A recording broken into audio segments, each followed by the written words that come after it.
제가 스카이 제슨이라고 하는 미국 목사님이 쓰신 글 하나님을 팝니다라고 하는 책이 있는데 그 책을 읽다 보니까 여러분들 혹시 고흐, 반 고흐라고 하는 화가를 아십니까?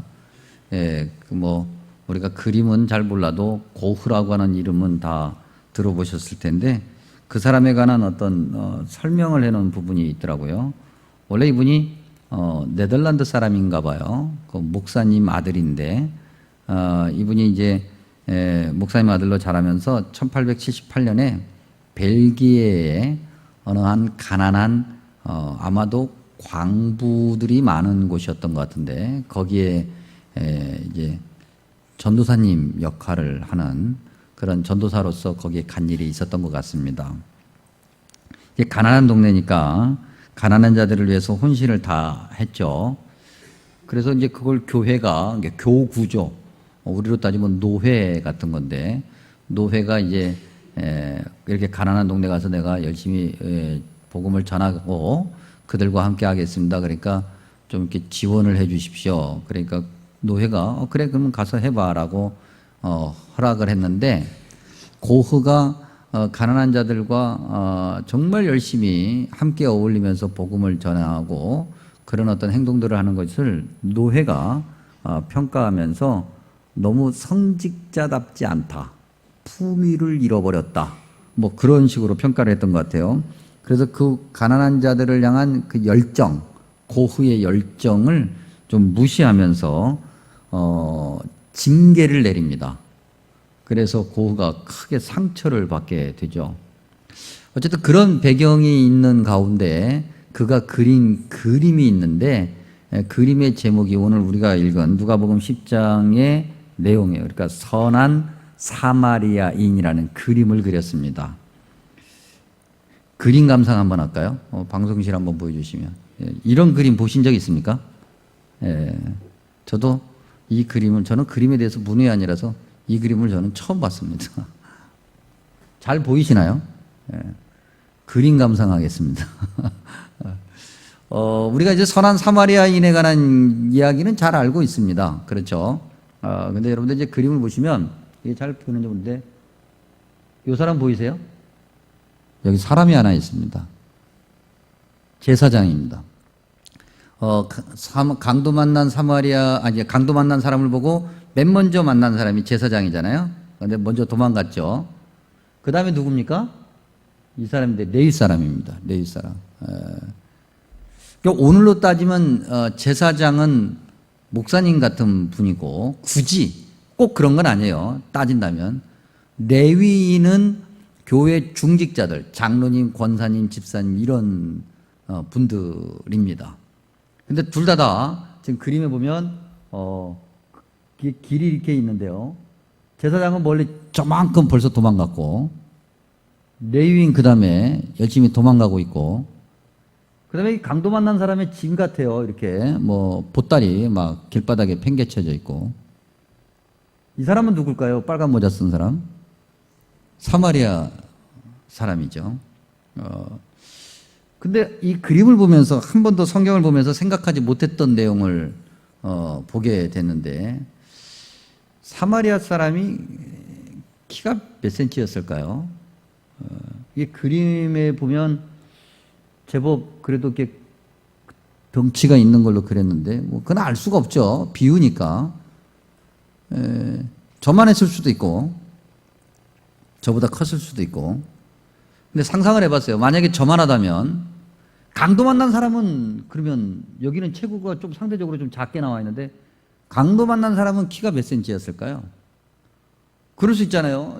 사마리아 사람이 키가 160에 몸무게가 60kg일 수도 있고 강도 만난 사람은 키가 190에 몸무게가 100kg일 수 있잖아요.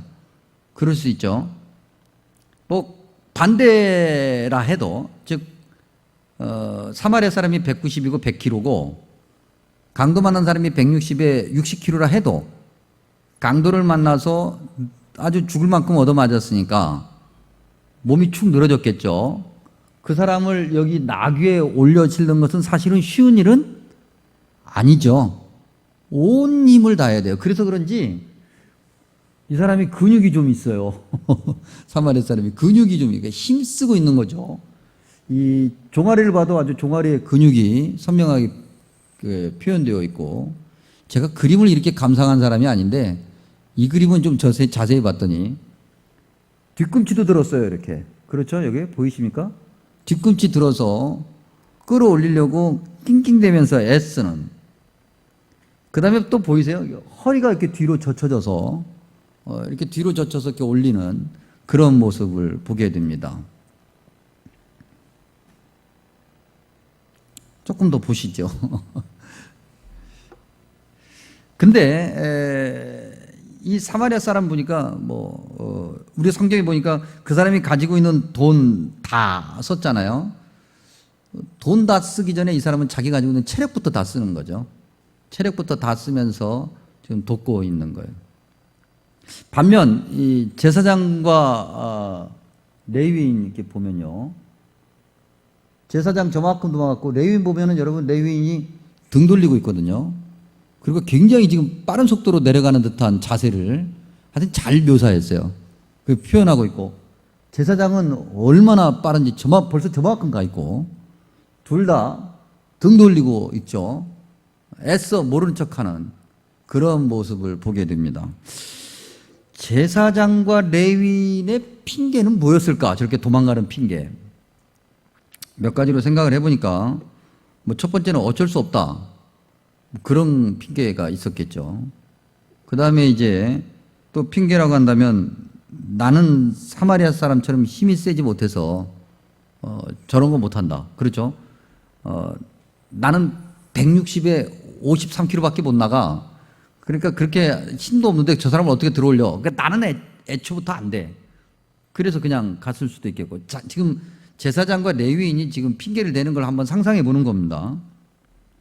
그 다음에 또 그러지 않았겠어요? 돕고 싶은데 내 사정이 만만치 않아. 지금 내 코가 석자야. 이런 얘기를 우리가 하잖아요. 그렇게 얘기했을 수도 있고. 그 다음에 나 말고도 누가 하겠지. 이 길을 또 누군가가 올 거니까 그렇게 핑계를 댈 수도 있었을 것이고. 굉장히 얄미운 핑계인데 또 다른 핑계는 뭐냐면 내가 제사장이야. 내가 레위 사람이야. 나는 이런 일을 하는 사람이 아니야.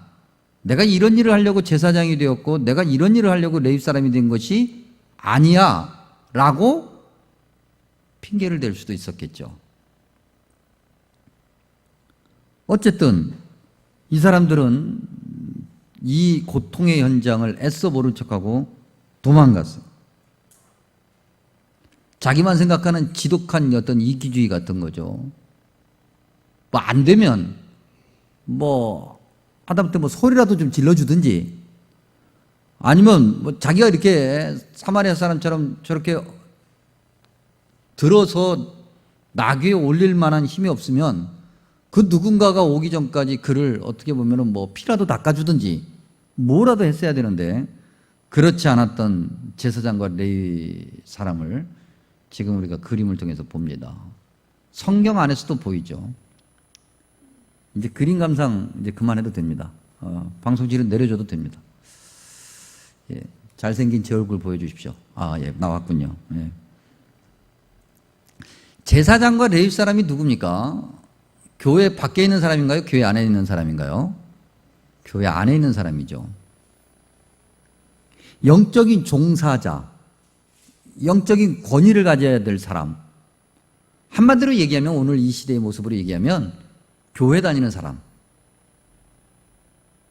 이제 교회를 다닌다라고 하는 것은 무슨 의미를 가지게 되나요? 교회를 안 다니는 사람하고는 다르다.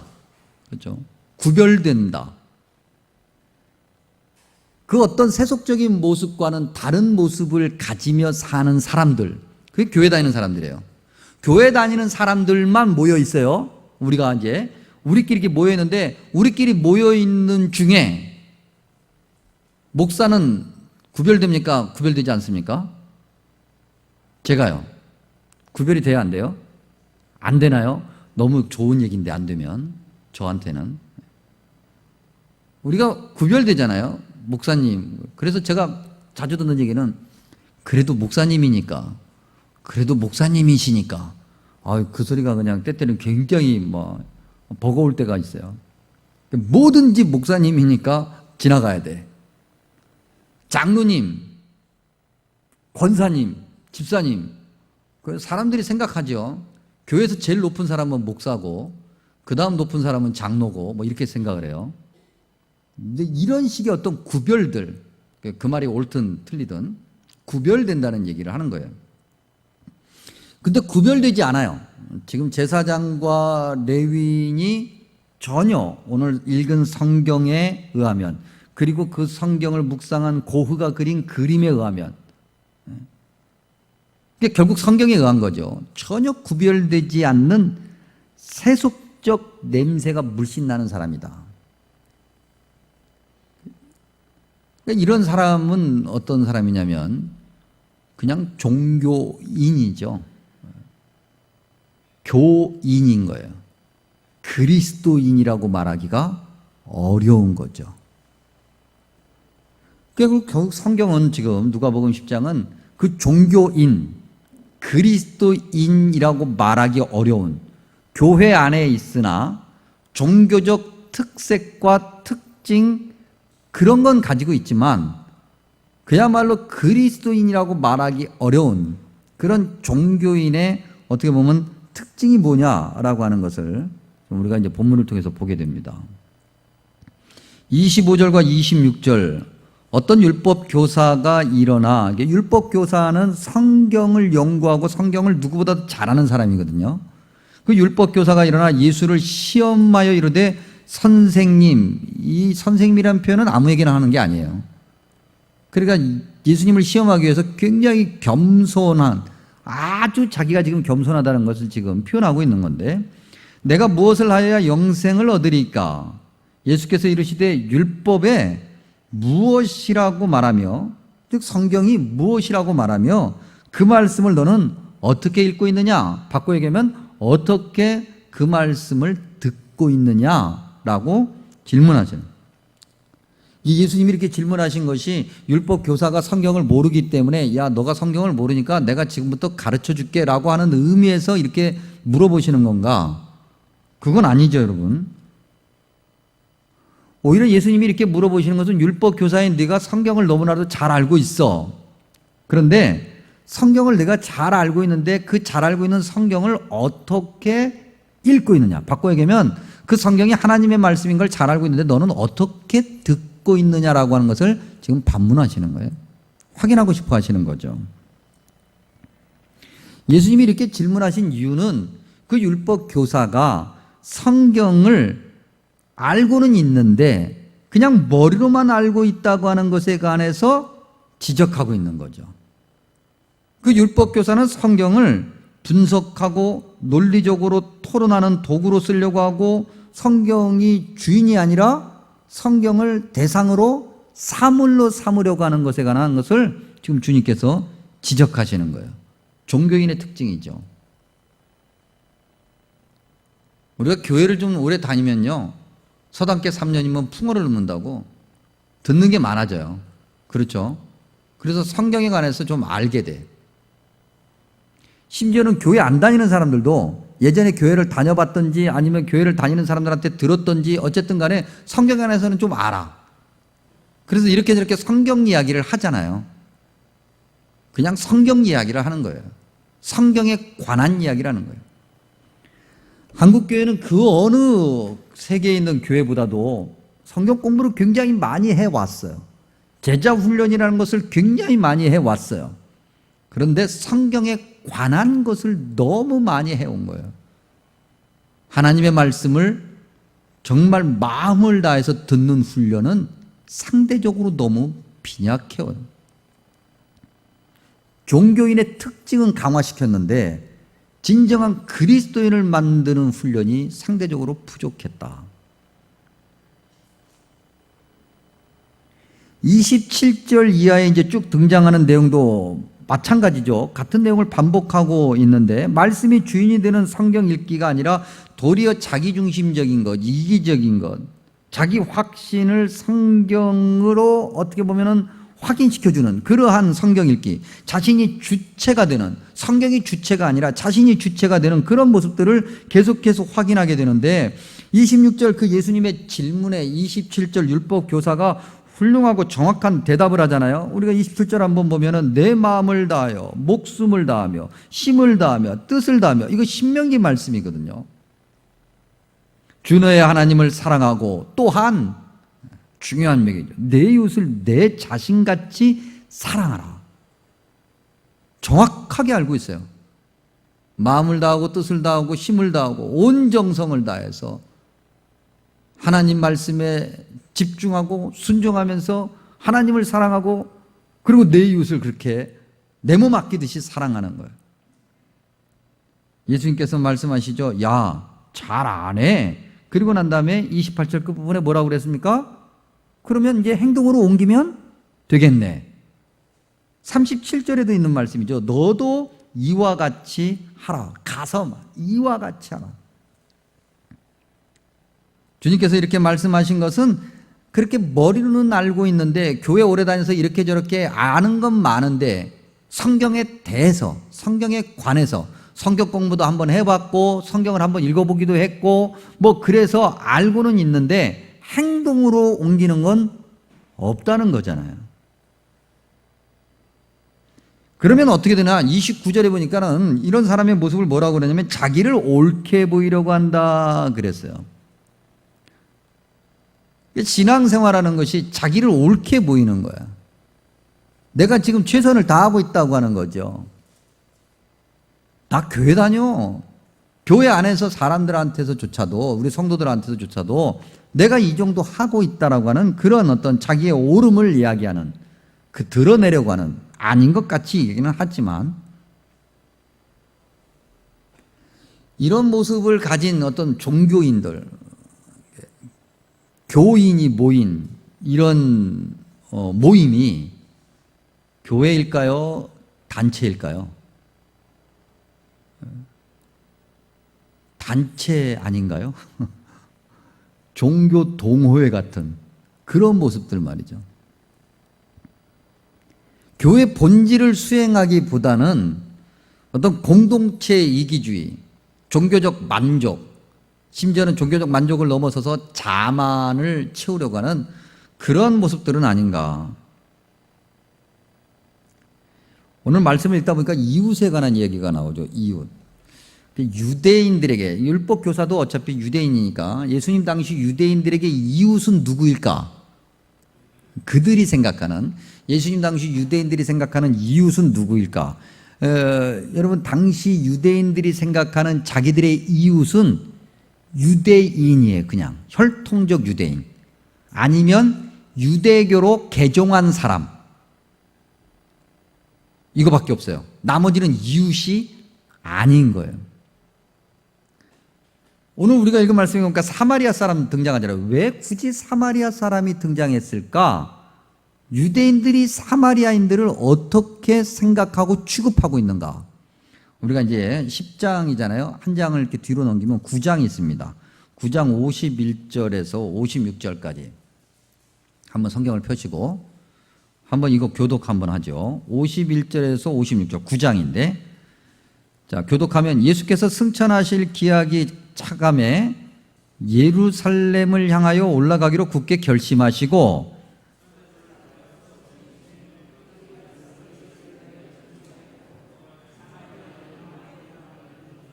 예수께서 예루살렘을 향하여 가시기 때문에 그들이 받아들이지 아니하는지라.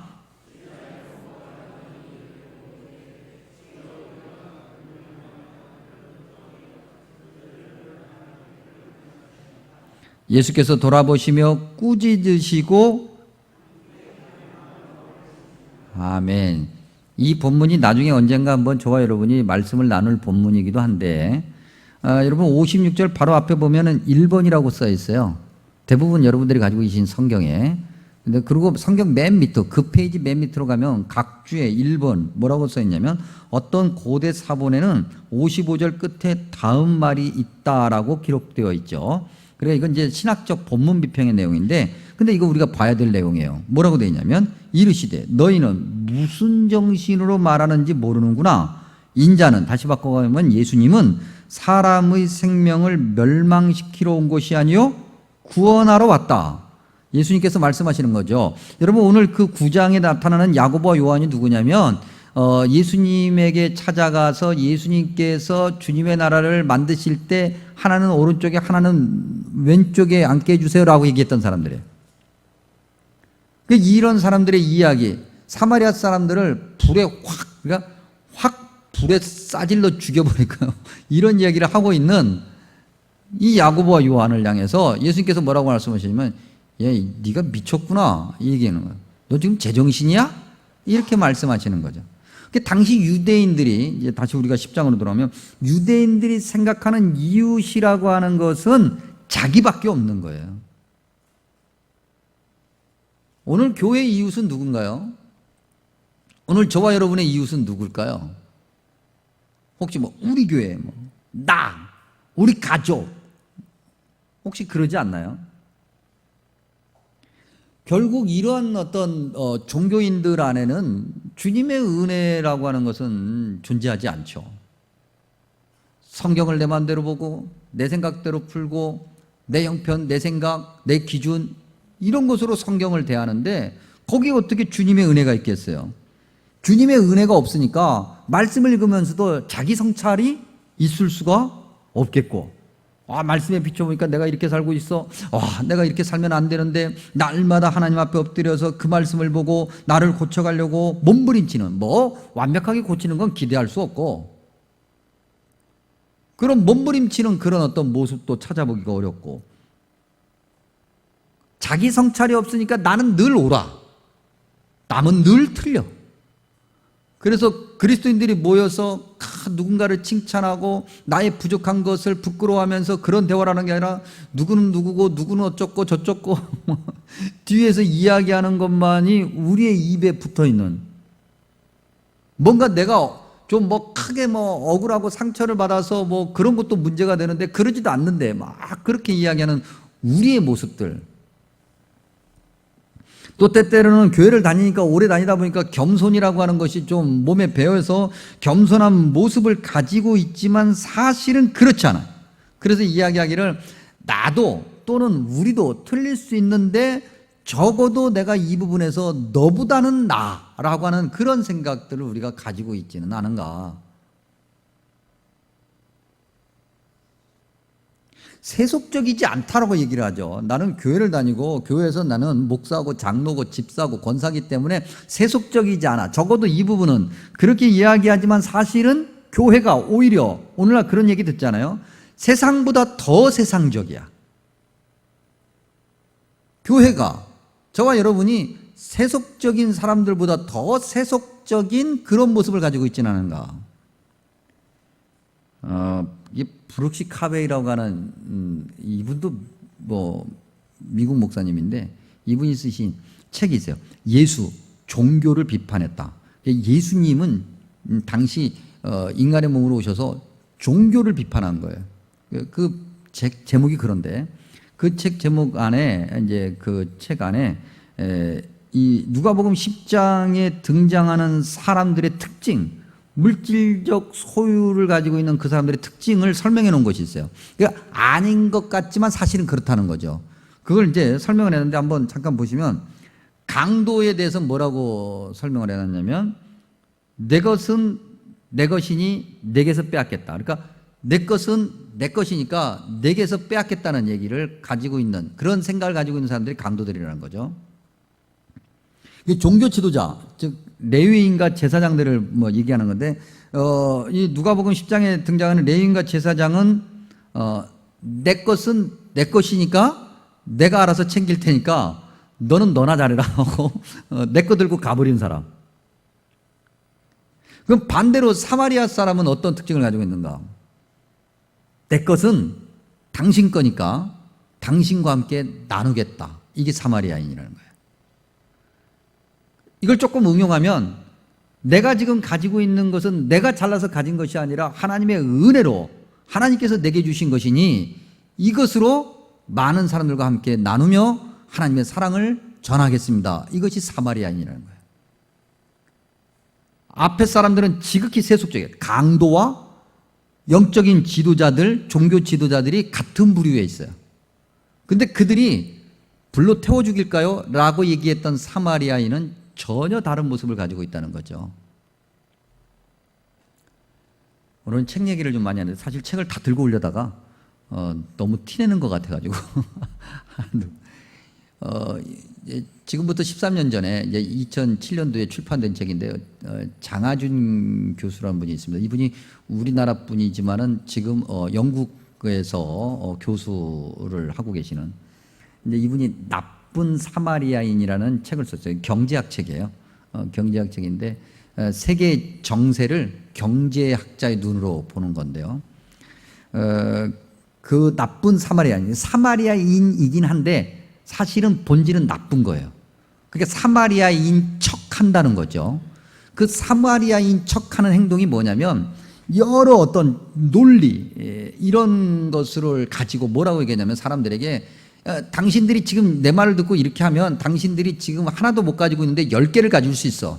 이게 내 말대로 해보라고 막 격려해요. 그러니까 아무것도 안 가진 사람이 10개를 가질 수 있다고 얘기하니까 얼마나 좋아요. 그리고 그러면 그렇게 해보겠다고 그 말을 철석같이 믿고 그 사람 말대로 했어요.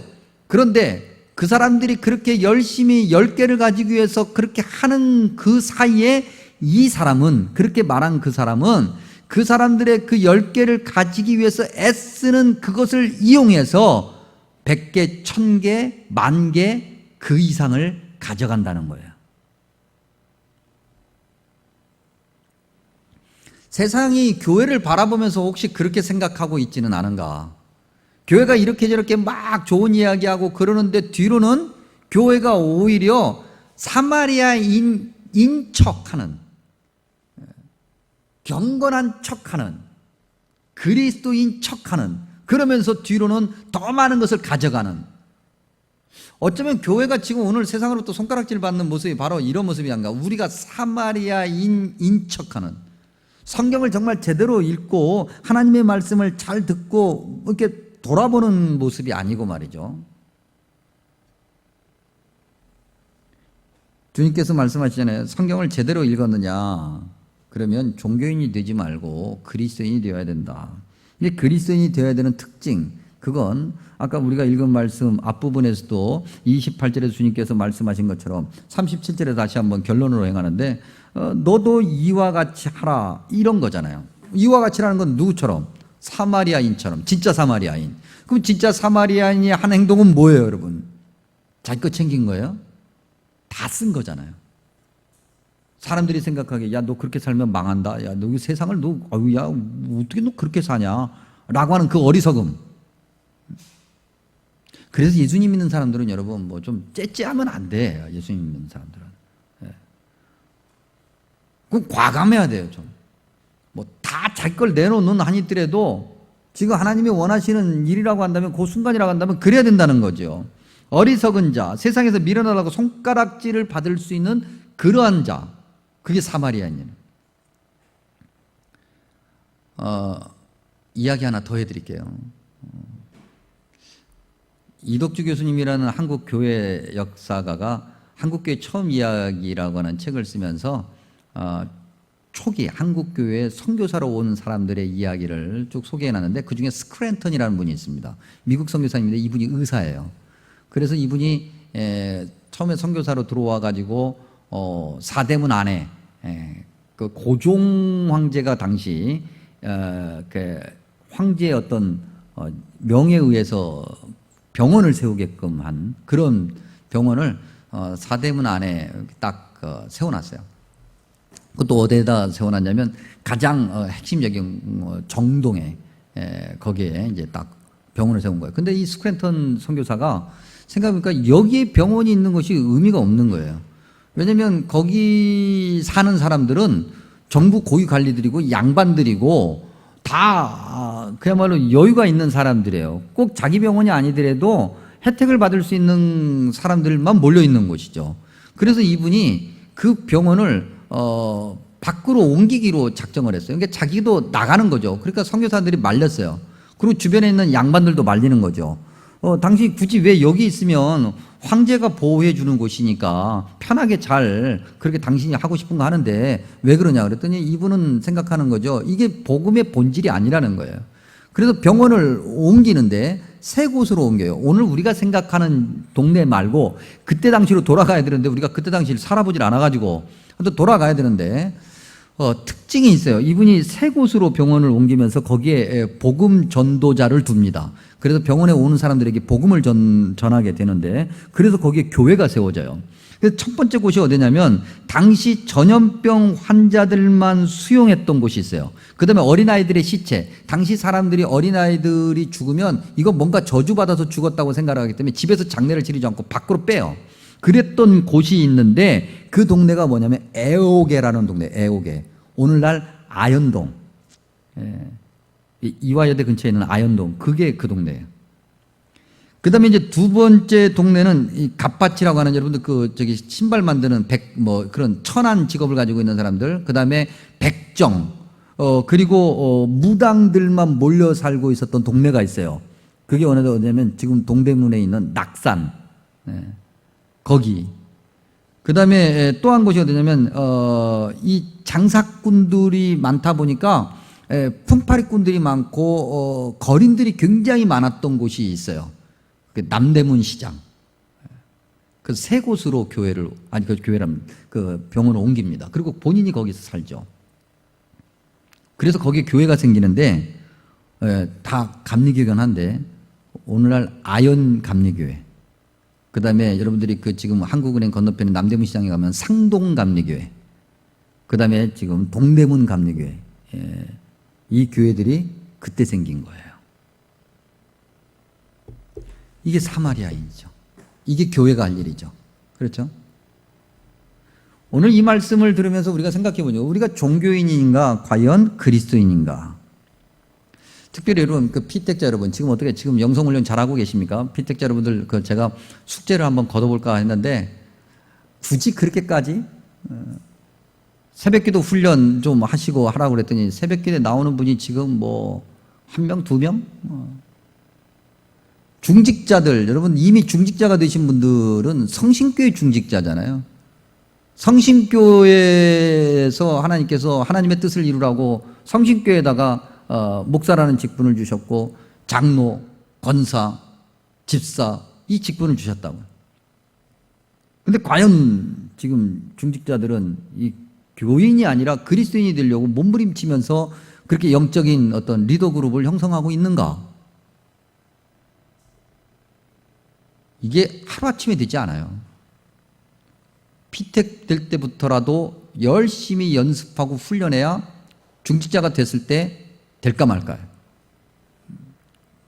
근데 여러분 이렇게 우리가 신앙생활하면 우리는 계속해서 세상으로부터 교회가 더해 이런 이야기를 들으면서 살아야 돼요. 교회가 뭐라고 얘기할 때 세상이 교회가 얘기했어 라고 들어야 되는데 그렇지 않게 된다고. 그러면 우리가 주님 앞에 섰을 때 너 뭐 하다 왔냐? 그러면 우리가 제사장이었고 레위인이기는 했어요.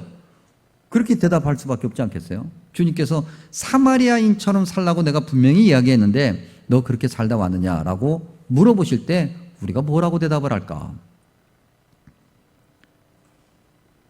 예수님께서 이 말씀하시기 전에 마태복음 6장에서 이미 명령하신 명령이 있습니다. 그 명령을 우리가 기억해야 될 텐데 오늘 그 명령을 다시 한번 들으면서 말씀을 마무리하죠. 마태복음 6장 19절과 20절 말씀인데 읽어드리면 이렇습니다. 너희를 위하여 보물을 땅에 쌓아두지 말라. 오직 너희를 위하여 보물을 하늘에 쌓아두라. 아멘. 함께 기도합니다.